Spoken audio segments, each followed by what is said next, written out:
আমার মোবাইলে wifi connect আছে, তারপরে কোনো কিছু চালাতে পারতেছি না। এই সমস্যাটি আপনারা কিভাবে সমাধান করবেন সেটি আজকের এই ভিডিওতে দেখাবো।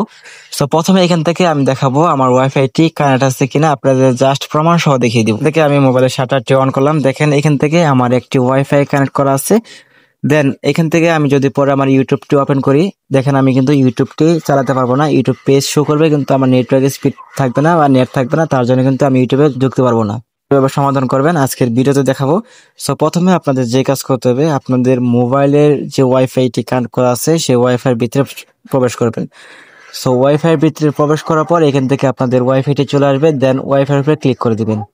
ক্লিক করার পর এখান থেকে ফরগেট নেটওয়ার্ক অপশনটি আছে, জাস্ট এখান থেকে ফরগেট নেটওয়ার্কে ক্লিক করে দিবেন। ফরগেট নেটওয়ার্কে ক্লিক করার পর এখান থেকে ফরগেট নেটওয়ার্ক অপশনটি অন করে দিবেন। সো ওকে করার পর আপনার জাস্ট এখান থেকে নতুন করে আবার পাসওয়ার্ড দিয়ে দিবেন। নতুন করে আপনি যদি পাসওয়ার্ড দেন সেক্ষেত্রে কিন্তু আপনার ওয়াইফাই এ নেট চলে আসবে। সো এখান থেকে নতুন করে পাসওয়ার্ড দিলাম। নতুন করে পাসওয়ার্ড দেওয়ার পর কানেক্ট অপশনে ক্লিক করে আমি ওয়াইফাইটি কানেক্ট করে নিলাম। দেন এখন যদি আমি এখান থেকে আমার ফেসবুক, ইউটিউব, সো এই দেখেন আমার ইউটিউবটি ওপেন করছি। দেখেন আমার ইউটিউবটি কিন্তু খুব সহজে ওপেন হয়ে গেছে। আমি এখন ইউটিউবে সকল কিছু চালাতে পারবো। আমি ফেসবুকটি ওপেন করছি, আমি ফেসবুকে সকল কিছু চালাতে পারবো। তো এইভাবে আপনারা খুব সহজেই ওয়াইফাই যদি এরকম সমস্যা থাকে সেটি সমাধান করে নিতে পারবেন। ধন্যবাদ। ভিডিওটি ভালো লাগলে অবশ্যই ভিডিওতে লাইক